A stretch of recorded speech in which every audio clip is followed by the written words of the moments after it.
sellers think about cashing out in Myrtle Beach here in 2022?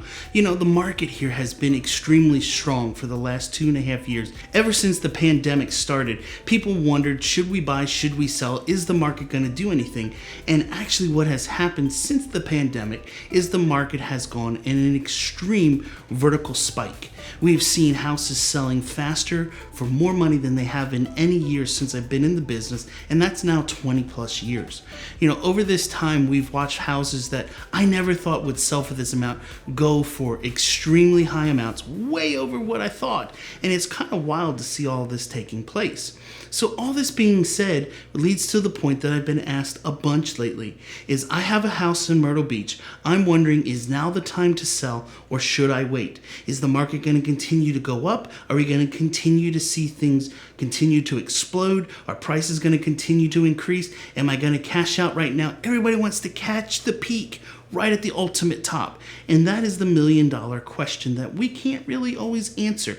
I don't know when we're going to hit the peak. I don't know when it's going to happen or how long it'll take to get there or how long we'll stay in that peak before things start to slow down. I do know this. What we're going to see here in Myrtle Beach is not going to be like what we dealt with back in 2007, 2008. I've talked about it before in videos, and I'll kind of go a little recap of it.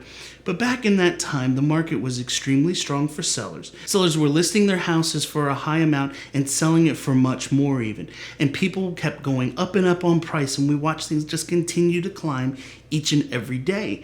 And the question was always, well, this market can't afford that, this market can't afford it, and the next day something would sell for more. Then all of a sudden we got to the point down here in Myrtle Beach where the market all of a sudden came to a dead screeching halt. Homes that were selling in 2 days were now sitting for 2 months, 3 months, 4 months. Prices were having to be reduced. Condo complexes that had 2 to 3 homes for sale were now having 20 to 30, and it became this how low can you go market where people were cutting others down just to try to get theirs to sell. And once that happened, that became the new base price for that complex. And now everyone else had to reduce their prices down to that point, and then it was who's going to wait and sell the next one, and prices would reduce down again. And then it kept going, and things just kept dropping. Well, as I've shared in the past, I don't see that type of market crash happening anytime soon here in the Myrtle Beach or really anywhere across the country. Right now, the market here in Myrtle Beach has a very low inventory. We're at about 1.4 months of inventory supply here in our market. Back in 2007, 2008, when people literally walked in the door with a piece of paper and said, I want to buy this, will you please sell it to me? We were at about a 4.5 month. Anything under 6 months, they say, is a seller's market, and we were in a fairly strong one. But if you look at this graphic from 2019 to now, you'll see that right as the pandemic began, this graphic starts to slowly go down. And it keeps going down, and it's kind of like a limbo right now. How low is it going to go? And you can see for March of 2022, that number was 1.4 months. That means that neighborhoods that used to have 20 to 30 homes for sale right now have only 2 to 3. And those homes are hitting the market today, getting multiple offers within 24 to 36 hours, and it's taking everything you've got to try to win that house.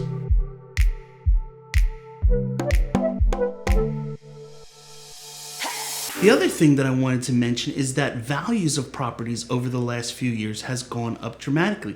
Check out this graphic. During this same time period, homes have increased on average of $70,000 of equity.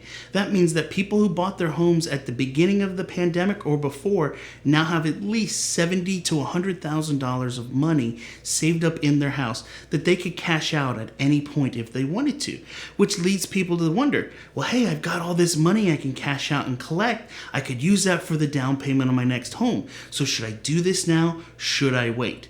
We'll get into this more in just a little bit. I promise we'll kind of discuss buying a house and what it's like right now, which is the biggest con of if you sell.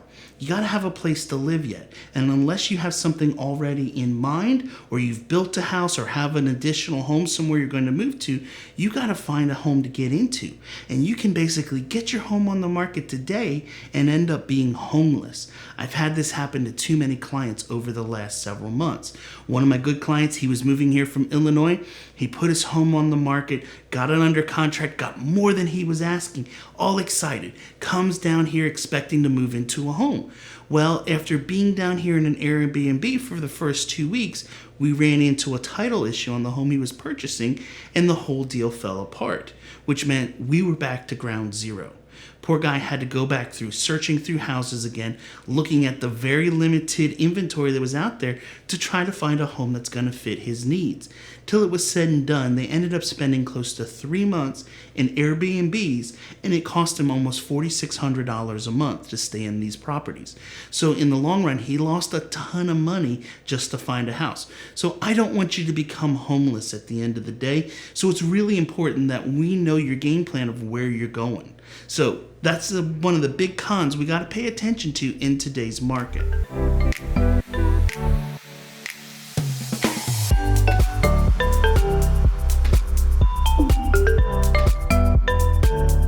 Now, when we're talking about the supply of inventory, you may say, well, Jeremy, then I'll just go buy a new construction home. They're building everywhere. I'm going to go buy one of those. Well, as I've shared in the past, we're running into supply chain issues here each and every day. Getting things like countertops, cabinets, siding, drywall, all of those things are delaying the time frame on building a house. One of the large national builders that I work with my clients buying, they're normally about 3 to 4 months on a home. Well, right now with the supply chain issues, they're more about 6 months from time they break ground and pull permits to the time the house is ready to go. Another one of the small local builders, which used to be in that 6 to 9 month frame, they're now almost a year out from when they start breaking ground and pulling permits to the time the house is ready to go. So with that being stated, yes, there's things being built, but they're a far distance out, and a lot of people can't wait for those things to be available. The other issue that we run into with things not being available and having to wait is that during that time frame, you're having to continue to pay expenses to either rent a place or find a place on the beach to stay, which is going to be really, really expensive, or you're going to end up being in a 12-month lease, which delays your ability to purchase a property here. You're basically wasting that money along the way. So we want to make sure that when we're getting ready to sell a house, we know the game plan of where we're going to end up in the future. It's kind of one of those things, though, that comes to which came first, the chicken or the egg? Which do we need to do first? Sell our house or know where we're buying? If your option is you have to sell in order to purchase, that makes it pretty easy for you. You need to get the home on the market and get it past the stage of inspections. Once you're past inspections, you can go and purchase something, and sellers are going to be willing to take a contingency.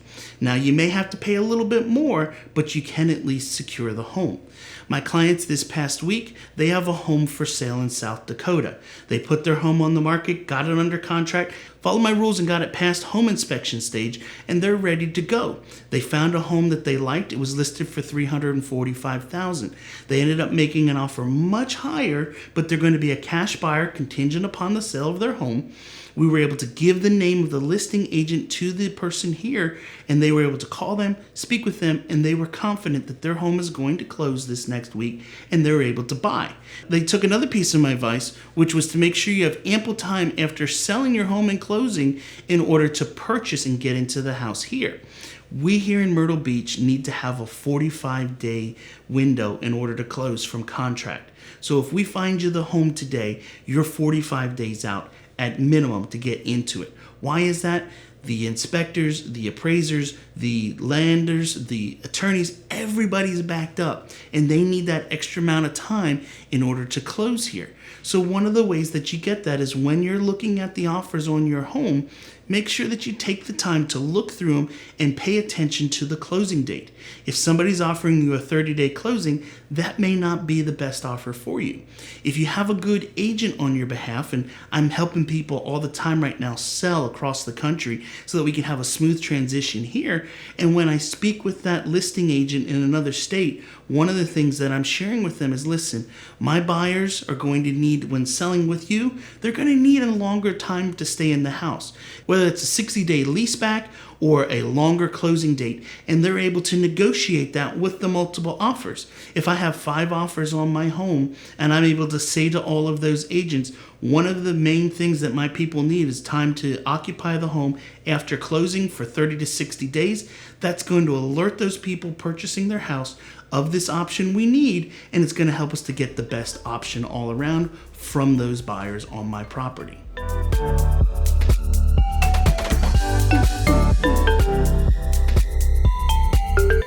And one of the things that I wanted to discuss is this. A lot of people say, well, in today's market, I don't need somebody to help me sell my house. I can do it myself. Well, here's the reality. You need somebody who's on your side as an advocate, someone that's able to negotiate with 7 to 10 parties all at the same time, that they can look through all of the different offers and figure out the terms of each and every one and share it with you, the seller, in a concise manner that you're able to make an easy decision as to which is going to be the best offer for you. Not always is it going to be the highest price. Not always is it going to be the cash offer that's the best overall option. If we have 2 offers and one of them is $350,000 cash and one of them's $350,000 financing, but giving us a 90-day lease back and letting us close on the dates we need and have money in hand to go shopping for our next house, that's going to become the best offer. There's other terms too that go into the transaction that could make one more appealing than the other.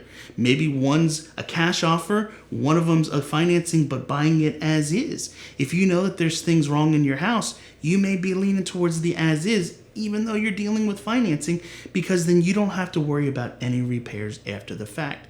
So these are just some of the main things you need to pay attention to when selling your home. And that's why we as agents come into the mix. We're able to help people here in Myrtle Beach sell their homes, negotiate through all of these terms, and make sure everything is done decently in order. The other part is this. If you're buying from another area here in Myrtle Beach, we can communicate with your agent and help make sure everything moves smoothly and you're not a homeless person getting from other states to here in a nice, easy, and orderly fashion.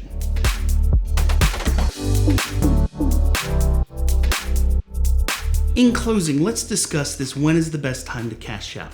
I can't really give you the answer to that. It could be today, it could be tomorrow, it could be in 6 months. Honestly, the best answer is this. The best time for you to cash out is when you're ready to make the move. You can't play Monday morning quarterback and do the what ifs and well, I should wait and what might happen, because if you do, you're never going to make a decision. But if you're thinking about making that move to a larger home or downsizing or moving to another state or doing whatever, now is the time that I would suggest doing it. Why? There's a limited inventory with a high demand. We can put your home on the market today and more than likely have it sold in less than a week. With that being said, one of the tips I would say is this. The day we put your home on the market, plan a vacation that weekend. Just go away, because there's going to be tons of showings on your house and you don't want to be in and out the door every 15 minutes with people. Plan a nice staycation. Go stay at the beach. Enjoy our beautiful beaches here. Go down to Charleston. Go visit family in another state for the weekend and just get out of town. And that's probably the best thing you can do, because there's going to be possibility of 15 to 30 showings in that weekend at your house. So take the time away, enjoy it, and start planning for your next move. But I would definitely say this in closing. If you're thinking about selling, we should do it soon, because you never know what the future is going to hold. I look back at 2007 to 2008 when the market was amazing one day, and literally it was like a light switch. The next day, everything was changed, and we had 30 homes sitting on the market, and the inventory was overabundance, and things just were not selling, and it became a lowest price is what ended up being the winner. We don't want to get back to that. I don't see it happening anytime soon, but I do feel that probably in the next 6 to 9 months, we're going to start to see things hit a peak. So if you're thinking about selling, my information's down below. Feel free to shoot me an email to info@jeremyblanton.com, and I'd love to help you do that. And as always, if you guys enjoyed this video, do me a favor, give it a thumbs up, get the bell on, and I'll catch you in the next one. See ya.